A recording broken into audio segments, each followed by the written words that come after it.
Welcome to Arcade Beat, the show where we listen to soundtracks from video games and analyze them to figure out what makes them work, not just as a piece of music, but as a part of something larger.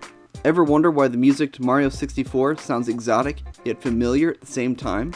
Or why you can't get that riff from Mega Man 2 out of your head? Arcade Beat has you covered. Alright, so the next track we're gonna listen to. Here we go. This is one of the big ones. This is Here we go. Build That Wall, also known as Zia's theme. And oh man, does Alden look excited? Let's get in. Man, We're all excited. Let's get into it. Yeah, this is like my second favorite track in the entire thing. This is the fucking do or die moment as a player. This is the part where you're either like full tilt, like invested, or you're not. You know, like if you're not by here, you just don't have a soul. Is really what it is. But you know. All right, let's go ahead and give this one a listen. Build That Wall, Zia's theme.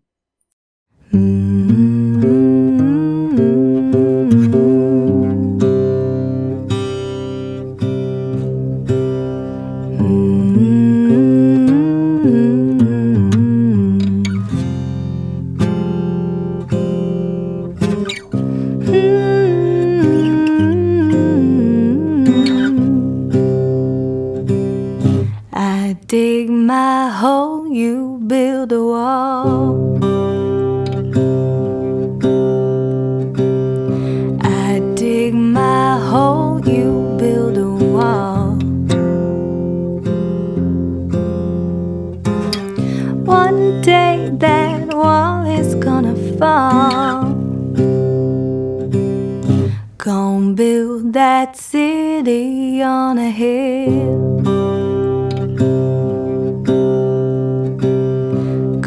Build that city on a hill.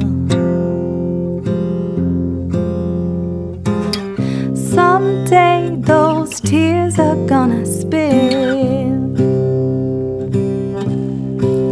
So build that wall and build it strong, 'cause we'll be there for too long. Gonna build that wall up to the sky. Gonna build that wall up to the sky. Someday your bird is gonna fly. Gonna build that wall until it's done. Gonna build that wall until it's done. But now you got nowhere to run. So build that wall and build it strong, 'cause we'll be there before too long.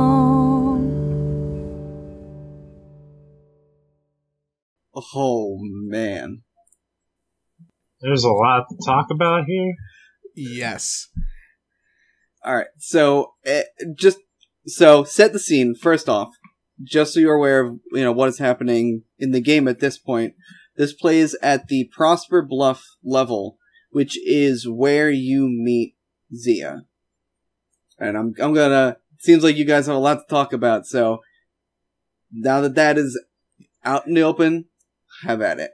Just the first thing that comes to mind is Sully's absolutely right. We have so much to talk about, which is mind-blowing considering the entire track is just one voice and one guitar. Such a simplistic song, but arguably, if not the most, one of the two, I'd say, most impactful songs in this entire soundtrack. Like, this is just... He did such an incredible job with so little a palette. Like, this is his Picasso. This is what every Darren Korb soundtrack is going to strive to have and fail to achieve. It's his bread and butter, honestly, because that's what he is as a songwriter, and this is his first chance in the game to actually like write a song. Yeah. This is the track I was talking about earlier when I was saying that the level was built around the idea of the song existing as part of the level.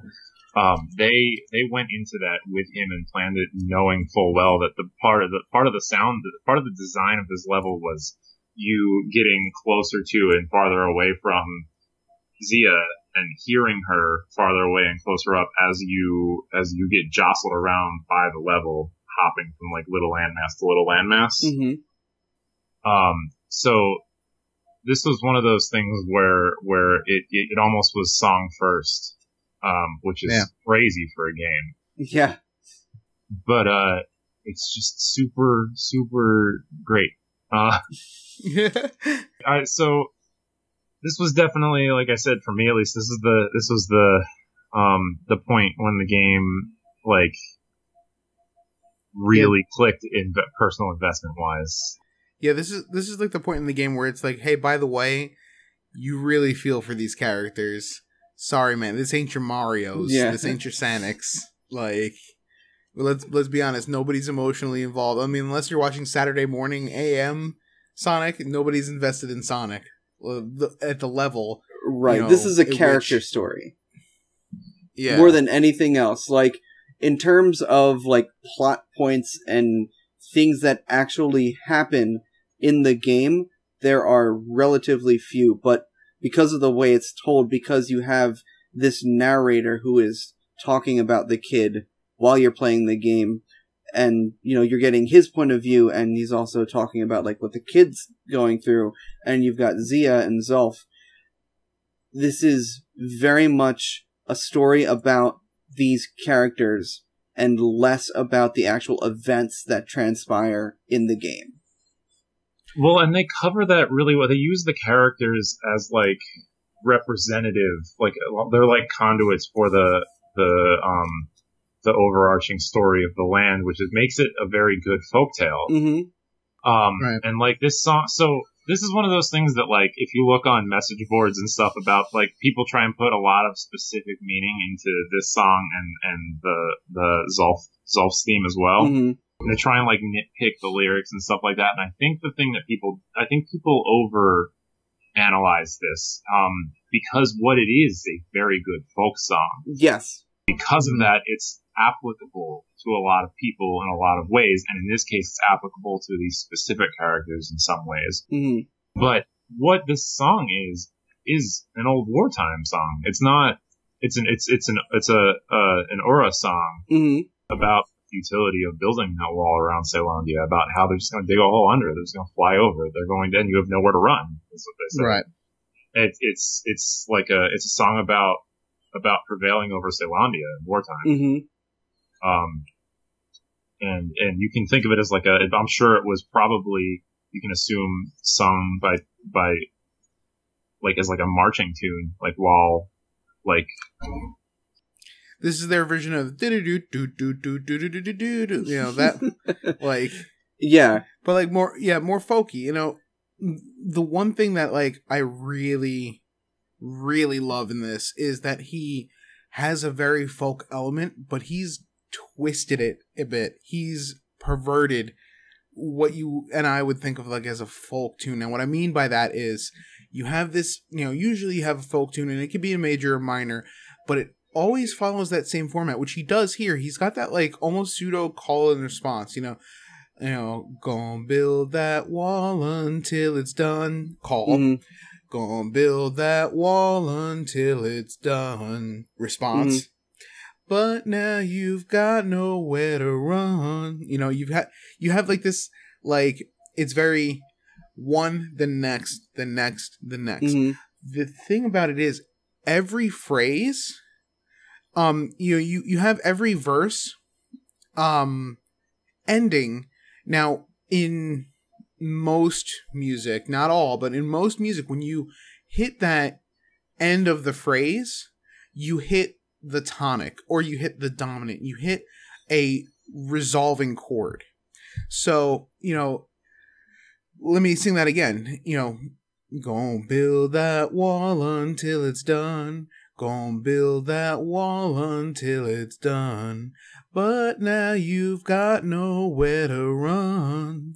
That run there, that hits you on the tonic, but he's still got lyrics left in the verse. And he goes, so build that wall and build it strong, 'cause you're crawling down. And here again in music, when you do those crawl downs, you're expecting, like, that's building tension and getting you like, oh, here comes the tonic. I'm ready for the release.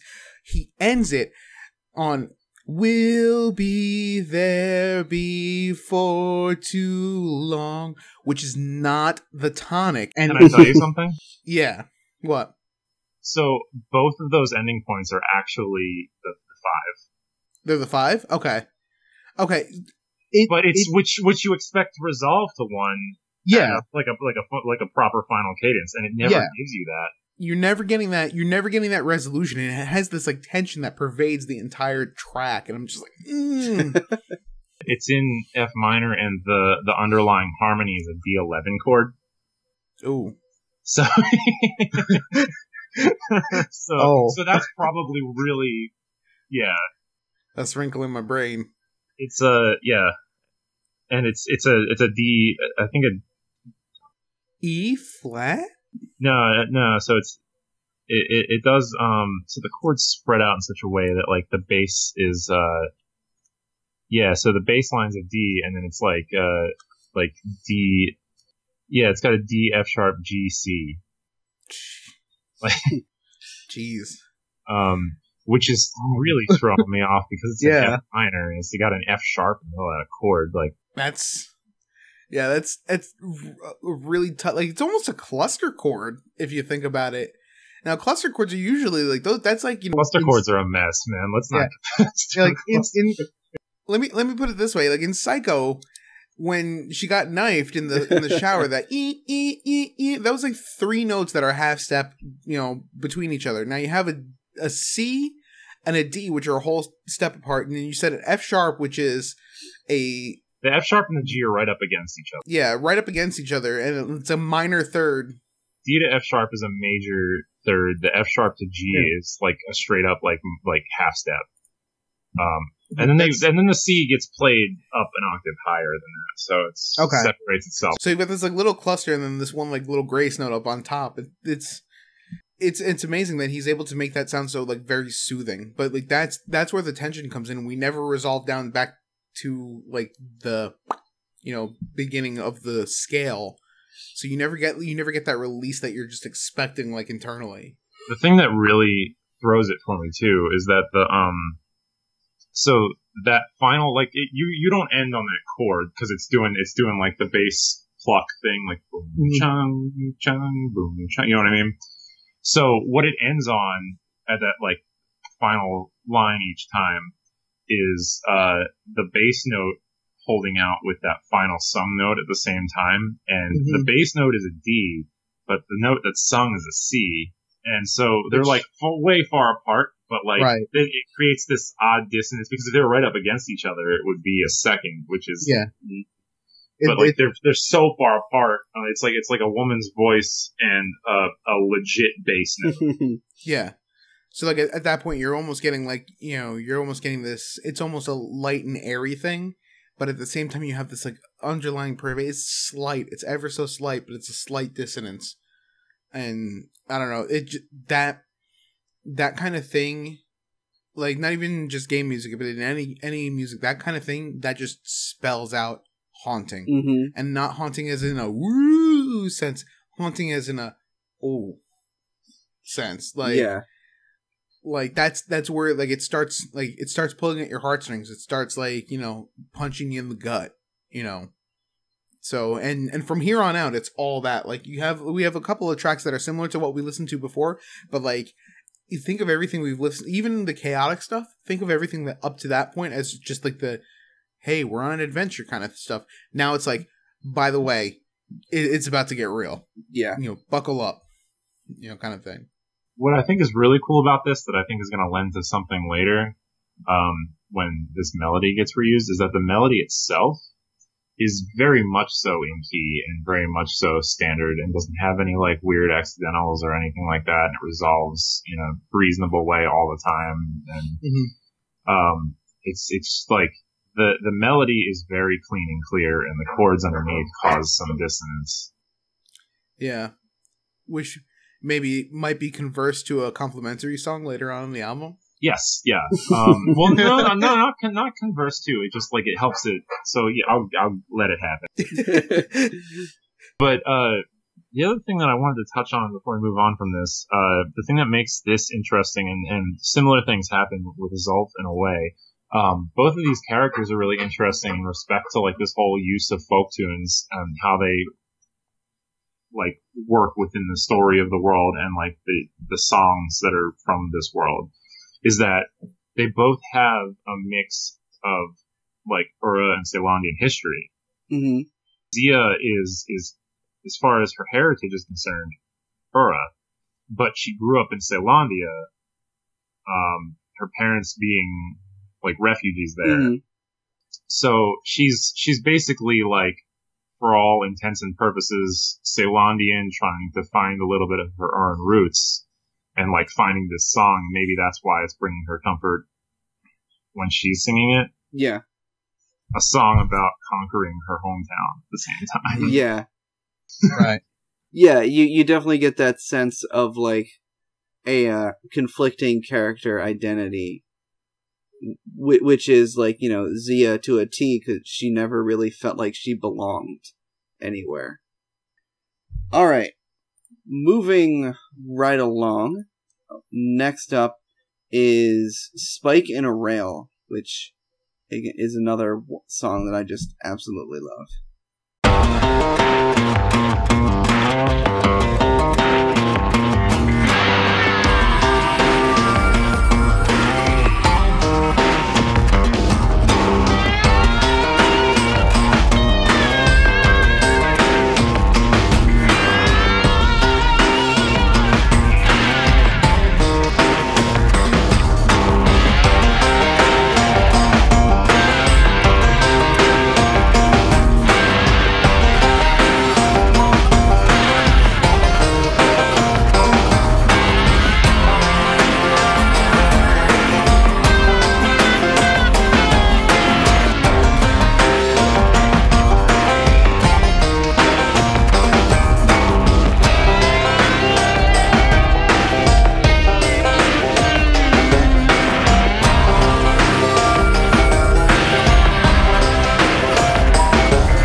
some things, but I also have a thing that I forgot. Uh-huh. That I just want to open with real quick regarding the last track for this one. Okay. Because there was so much to talk about that I just Sure. skipped some of the notes. But there was something really neat about it being like a folk song ingrained in the world that I really enjoyed, was that there's a later part in the game where Rux doesn't have a whole lot to say. Mm-hmm. I think it's after you head off after Zulf, and he doesn't really know the story anymore. Kind of hums. I don't know if that's true or not. I'm kind of guessing that part, but he does. He hums a half remembered a cappella version of that song. Yeah. Do do do do do do do do. That one. Yeah, and he also does it very like Tom Waitsy. He doesn't. Yeah, he doesn't. He approximates melody. He doesn't. You know what I mean? Yeah. He has a very gravelly voice and stuff. So I just thought that was really cool. It was this is definitely they all know it. Yeah. Mm-hmm. Well, we will get to that actual track a little bit later. Okay, cool. Well, sorry. This track, now that we're talking Spike and the Rail, this track is we're definitely diving more into the Led Zeppelin thing here. Yeah. If there were any single song from this soundtrack that I wish I could play in the Guitar Hero game, this is that song. Banjo Hero? Yeah, Banjo Hero. Yeah, Banjo. This is it definitely really evokes a Jimmy Page guitar tone too. Mm. Yeah, that's I don't know. That's really it's very Led Zeppelin plus banjo. Yeah, it's funny because just the addition of banjo, I get the distinction now. Again, talking American folk tune, I don't see so much far western American folk tune so much as this is Mississippi Delta to me. This is on the bayou. You have the harmonica again. You have the banjo now.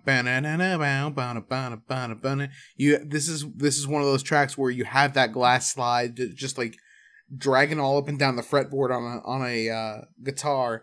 This is just sitting out on the bayou on a riverboat or something like that, getting it done. You know? So the point in this game, in the game that this takes place, is the level of Point Lemaine, which in and of itself almost has a bit of a Creole sound to it. But Point Lemaine was the largest outpost in the wilds, and the level takes place. The majority of the level is on this old railroad track. The kid is running along it, and it's a sort of a tense moment in the game. You've got these towers off on the sides that are shooting at you, and enemies coming in as you're running along this train track. And that the name, Spike and a Rail, comes from, a railroad and, all the spikes that were in the railroad. And you can almost get the feeling of you're getting work done. This is a work song that the railroad workers would hum to themselves or listen to while they're working, or after a long day of work. And there's a point near the beginning where it starts off with this, the guitar slide is one of the only things that you hear, and it almost sounds like a train whistle off in the distance, you can just hear a train just going off into the distance. It's just one of those little things that just theming wise makes it fit really well to the setting and the world and everything. This one is another one of those ones that's just this is Darren Korb's at his, when he's on it, he's got it down. Again, we have enough of the fantasy element. Let's bring it back to the theming of the world. The theming Led Zeppelin theme. Yeah. Led Zeppelin theme, but more importantly, they're really driving home the folky western, this is it seems to be the bluesy songs that really fit well too. Mm-hmm. 'Cause this one and the other one that you mentioned that for, at least, were both very bluesy as far as the guitar lines go. Yeah, I mean, because if you think about it, yeah, like it's got a different like color palette than you would think like a Western would. But if you look at like Rux and like how he's got like a shopkeep's like apron, he's wearing a Western style like paisley vest. You know, I think I feel like as far as the game is concerned overall, I think calling the folksy part of it Western is pigeonholing it. I think using a word like frontier makes more sense because some of it's Western, some of it's not. You know what I mean? Yeah, I can definitely agree with that. Actually, yeah. I mean, because you have like even Zulf and Zia, who are supposed to be foreigners from a foreign land, they're supposed to be from this like frontier area. They have like the dress of like almost gypsies, you know. Yeah, their dress is very interesting because it's not like clearly inspired by any one particular culture. Like it's a little Asian, it's like a little Middle Eastern, like it's comparatively eclectic. Yeah. You know, it like compared to like Zulf's, like Zulf straight up looks like he's like a bartender at a saloon. You mean the kid looks like he's a frontiersman. He looks like a prospector, a young prospector, if you will. Mm-hmm. Like these guys are like, yeah, they could fit in the world, but they're not necessarily like, you know, like you said, pigeonholed there. They're not necessarily exactly that, you know. So you can sort of like fuzzy it over and just like, you know, run with whatever style you're trying to think of for in that. But, like, that general concept overall is definitely what they were trying to go for. And I think, like, this song, above all else, like, he hits the nail on the head here. Mm-hmm. Agreed. Alright, so I'm actually gonna skip over the next song for a little bit, because I think it makes sense to talk about it after the Mancer's Dilemma. So we're skipping over What's Left Undone for now, and we're going to go on to Brusher Patrol.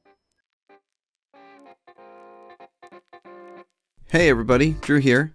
Just real quick, I have some announcements to make before we get back to the show. First off, I want to thank everybody for watching episode 12 of Arcade Beat, part 3 of our Bastion talk. We kind of had a lot to talk about on this one, so there's going to be a 4th part. First time where we're going to have 4 parts for a single game, and that one will be out on August 31st. Will be episode 13 and part 4 of our talk on Bastion. Sorry this one went up a little late. Things have been kind of crazy for me the past couple weeks. As some of you may or may not know, I run an indie game development studio called Charcoal City Games, and we just put out our first Kickstarter. It just went live a couple days ago, so that has been taking up the majority of my time. Also, if you would be so kind, you can check out the game we're working on, Waveform Wipeout, on Kickstarter right now. I mean, obviously I think it's cool, but it's a really cool little game. You play as a surfer who has to surf on audio waves, and the levels are actually generated based on the audio waves of the music you're listening to, and you can load in any music you want. We just hit our goal to get some really cool indie artists to license their music for the soundtrack included with the game, so that's pretty cool. Yeah, so it would really mean a lot if you could help us out and support us on Kickstarter. Speaking of supporters, I want to give a huge thank you to all of our GameWisp subscribers, Vince, Alex, Andrew, Seraph, BB, Sully. You guys are amazing. Thank you so much for your support. It really means a lot to us. Alright, well, I think that's everything for now. Without further ado, let's get back to the show.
So this one, this is another weapon theme song. So Brusher Patrol is in reference to the Brusher's Pike, and the Brushers were a group of people who were in charge of attempting to clear out and tame the wilds. And they have this long-range pike because there's a lot of tall grass everywhere, and you needed to be able to like attack things from a safe distance. And this is where, this point in the game, the kid is sort of getting into like the heart of the wilds, past, you know, the frontier, past the outposts, and now you're just like really in the thick of it. And this song, I think, sort of reflects that. It's got a little bit of the motifs that we heard earlier. There's that sort of banjo-y sound to it. But harp, I think, actually. The there's the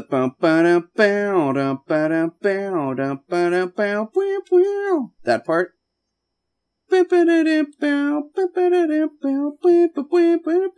Yeah.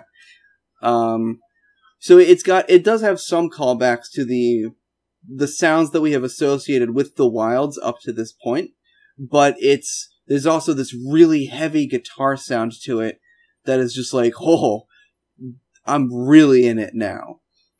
And it does have a harp arpeggio that has appeared a couple of other times. Yes.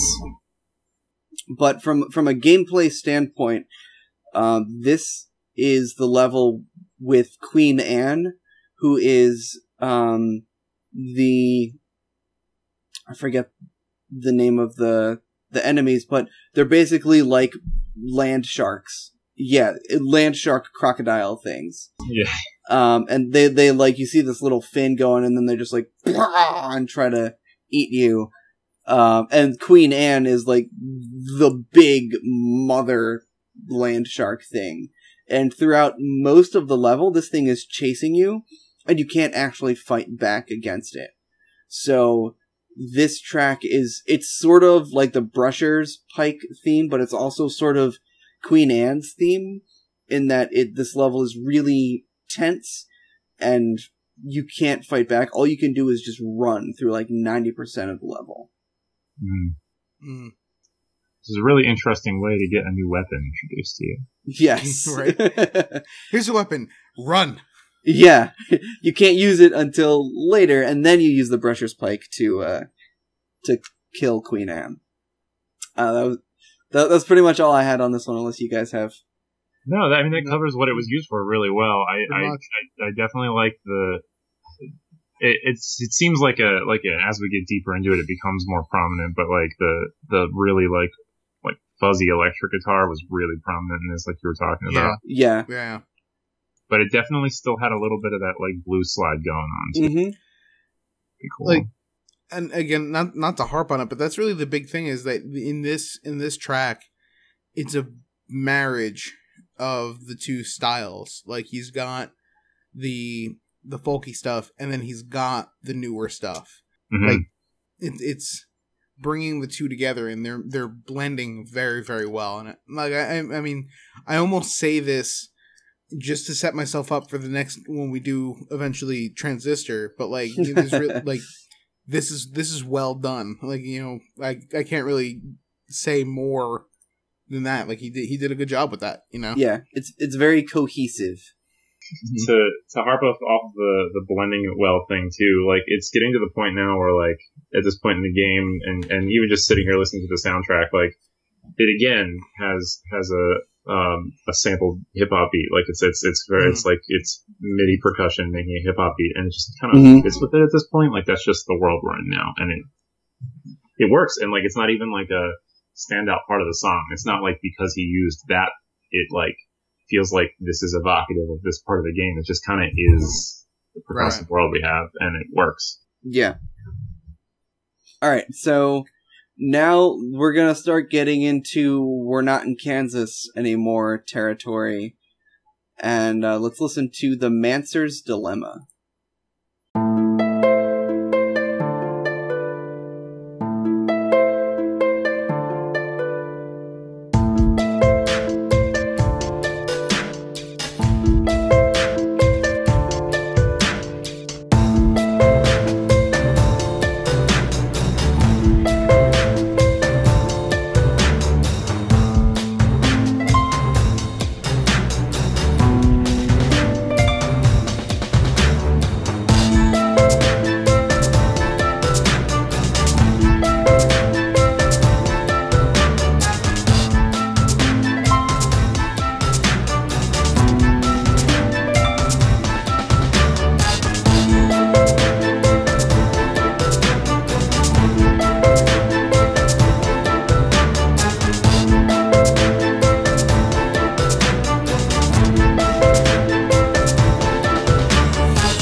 Alright, so a couple things about this track.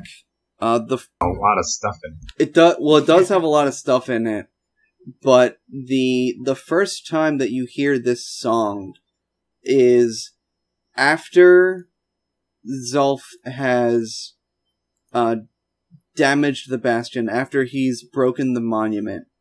The kid goes out in search of these things called shards, which are basically like mini cores that can be used to fix the monument and continue restoring the Bastion. And when he goes out into the wilds and encounters this first shard, the kid passes out and he has this sort of fever dream. And this song starts playing, and you're fighting these enemies that are like floating spiky eyeball things, and they're coming at you from all different directions. And there's this mechanic where every couple of seconds, like everything except for the kid and the enemies goes completely black. So the background, the ground are all completely gone, and then a couple seconds later they come back. So you have this song that is sort of disorienting and dissonant that directly connects with the game mechanic that's happening on screen. In addition to connecting to the kid's sort of mental state and being like kind of loopy and not really all there. And that's just, but I want to preface that with like, that's just half of what this track is used for. Alden looks like he's going to explode. Does it remind you of any other game that is dark and spooky and has to deal with mental states? Because this sounds like a Kiri Yamaoka to me. It sounds like a Silent Hill track. Like just that, having that beat behind the again the harp, like nice simple melody, but then you have this like almost industrial beat behind it. I'm just like, ooh, yeah, this is very Silent Hill. When it really gets like wild too, that's really kind of that throws you off. All of a sudden he goes into that trip hop beat that like when I was doing this, I'm like, yes, I'm in like triple time now. Like, what is this going on? That was kind of nuts. And it played the like light harp behind it when it was doing that to keep things steady, which was kind of crazy. But the thing that I thought, so it was funny, Drew, when you called it dissonant. The thing that's really funny about it is that like harmonically, it's not at all dissonant. It's throwing you off entirely with like the hodgepodge of things happening together and like the rhythmic nonsense. Yes. Yeah.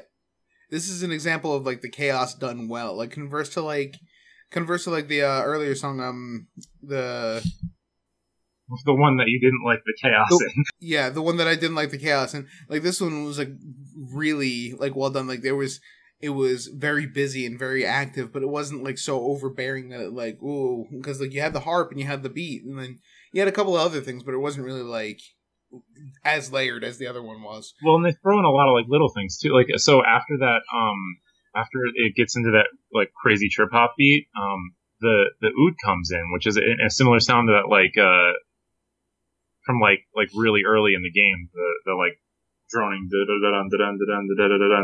like comes back, and it's different, but it's familiar at the same time.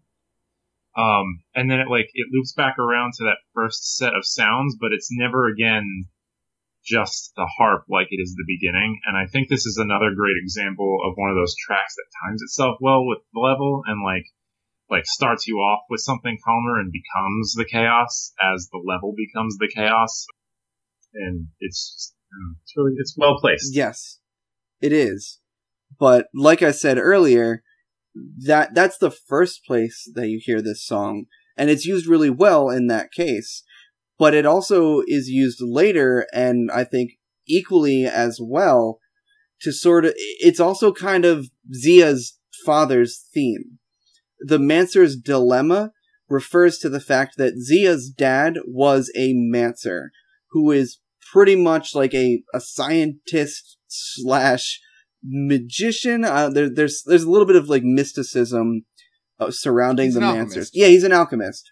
there's a little bit of mystery surrounding the Mancers, but basically Zia's father was working on this weapon that was explicitly designed to wipe out the Aura, to wipe out his own people. And, like, how do you be a good Ceylandian citizen and not get executed for being a traitor without also betraying your heritage and your people and, like, essentially wiping out an entire culture? Now, they maintained that this weapon was only to be used in an emergency under the most dire of circumstances, but that's like, it starts getting into really dangerous territory. It starts getting into like an allegory for like nuclear weapons, you know? Like, you have these weapons that like wipe out citizens and warriors indiscriminately, and like, yes, it's a last resort, but like only insofar as the person who is in control of those weapons considers it to be a last resort. And in terms of game placement wise, this happens after the kid runs into Zulf again in this quarry, and Zulf gives him a warning, you know, leave well enough alone, don't go back to the Bastion. Because, again, that also speaks to Zulf's nature as a character in that he's kind of waffling back and forth in terms of what side he is on. Zulf is originally from the Aura homeland, and he came to Ceylandia as like a diplomat of sorts. He's an ambassador. He's an ambassador of peace. So he's not inherently a bad person, and he is very indebted to the kid for saving his life. And, you know, I think the trick that makes it very, like, jump back and forth, like, that makes him kind of waffle in that is specifically what he found out about yes, Bastion and the calamity. Yeah. So, and this song plays after you have that scene with Zulf where he reveals, after reading Zia's father's journal, he reveals what I was just talking about, that Zia's father worked on this weapon that caused the calamity that was intended to wipe out the Aura people. And so Zulf basically betrayed you, and he tells the kid that his people, the Aura, are going to destroy the Bastion. And then you go back to the Bastion. This song plays during the first part of the game where the Aura are actual enemies that you have to fight. Mm-hmm. I mean, and like thinking about a game pacing kind of thing, like, again, like I said, when you heard Zia's theme, like this was like really the turning point where it's like, hey, now the stuff's gonna start hitting harder. Up to this was an adventure. Now it's like a serious. Now it's serious business. And like, you know, imagine like, you know, at this point you've had this chance to grow attached to the kid. You had this chance to grow attached to Rux, grow attached to Zia, grow attached to Zulf, even grow attached to the little like squirt pet that you got at one point. Like, now you're really, really invested in this, and now that you're saying, now the game is telling you, hey, by the way, you're the bad guy. Yeah. You know. But here's the thing about that is that like, it becomes kind of weird because like there's also the idea of having to separate the people from the individual, and so like, are you the bad guy, or are your people the bad guy? You know what I mean? Necessarily not necessarily you're the bad guy, but like you're on the bad guy's side. Like you're on the Ceylandia side. You know, you drop people drop the nuke. It's like Up to this point, you were led to believe that there's a war going on between Ceylandia and the Aura, and you're on like the side of civilization. You're on the up and up. You know, you're on the prosperous side, the non like gypsy side. then you find out, like, through, like, this event, this chain of event, and, like, this really is, like, the crux of it. This is the real point here, where it's, oh, yeah, I'm on the side that's civilization, but I'm also on the side with the giant thermonuclear warhead and attempting to commit genocide. And I caused global mass extinction, like, in the calamity, as it were. Or I, not necessarily myself, but like my people, my side created the calamity, and I'm trying to fix that.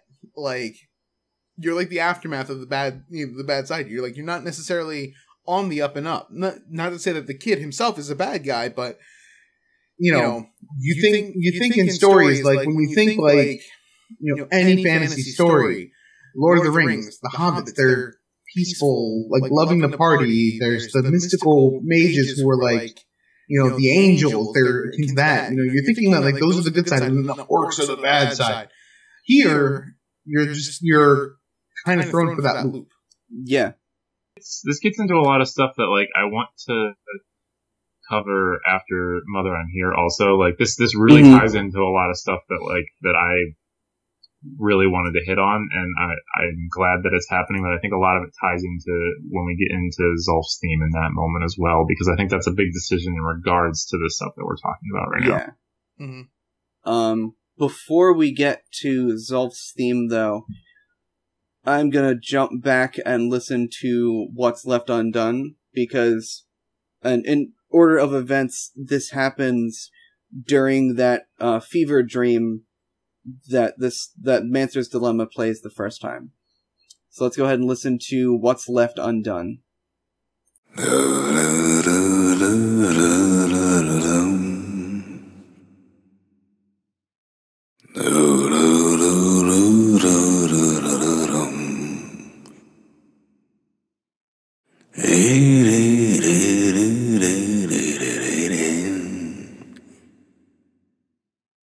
I just love hearing his voice. Yeah, man, this voice actor just has, like, the best voice.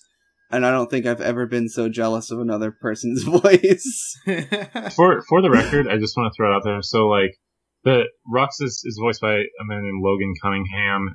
Zia is Ashley Barrett, and it's not explicitly said who sings this song necessarily in the game, but the Zulf's theme is actually sung by Darren Korb himself, and that's all of the voices from the game, and they're all just friends of Darren's.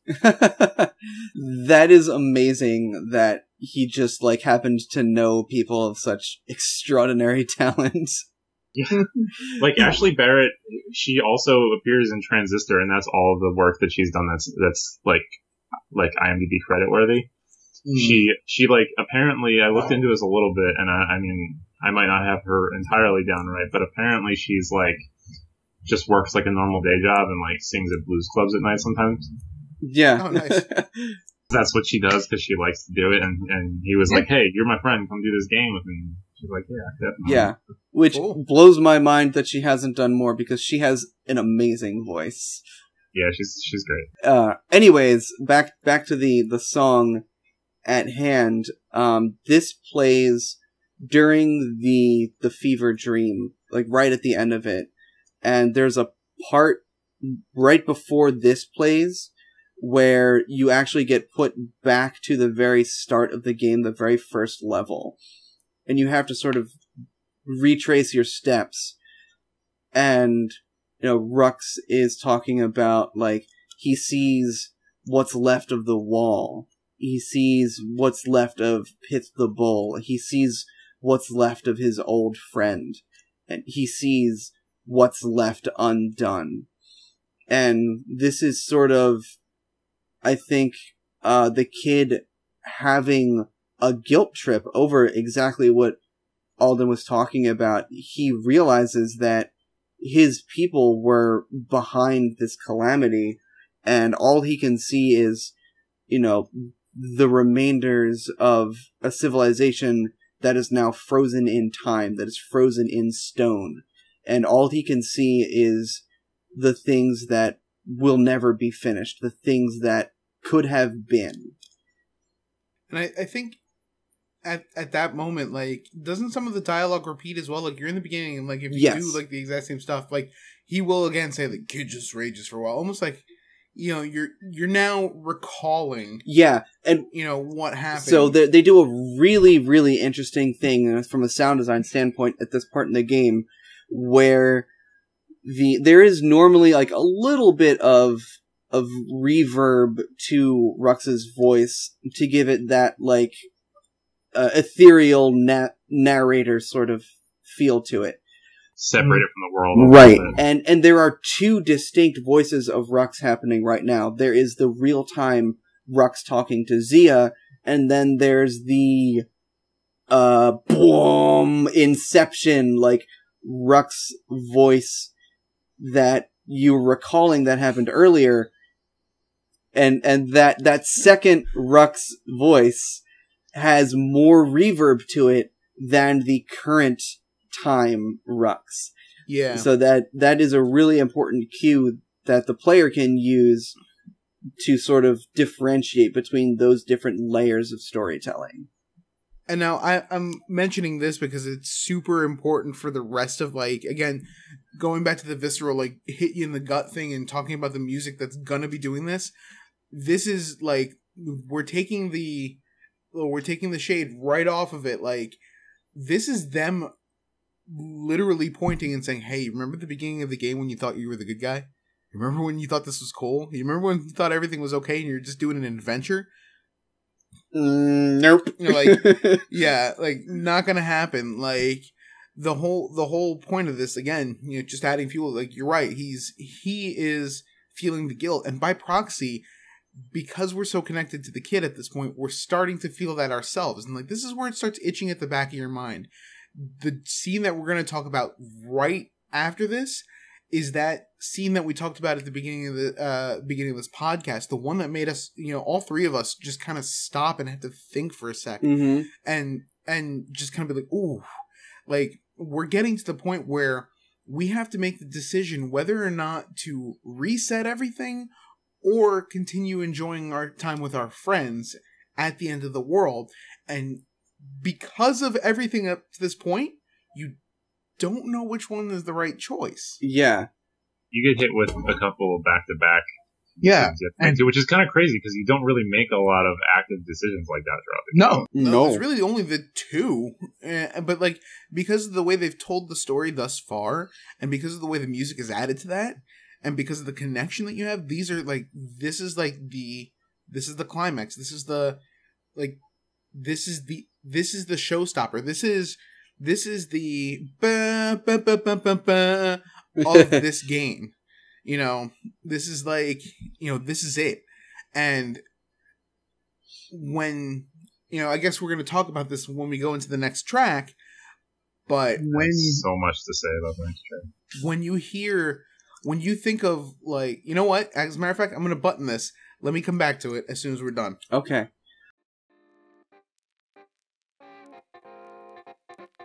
Thanks again for listening to episode 12 of Arcade Beat. The next one will be up on August 31st, so keep an eye out for that one. We'll be continuing our talk on Bastion and finishing that one off. And thanks again.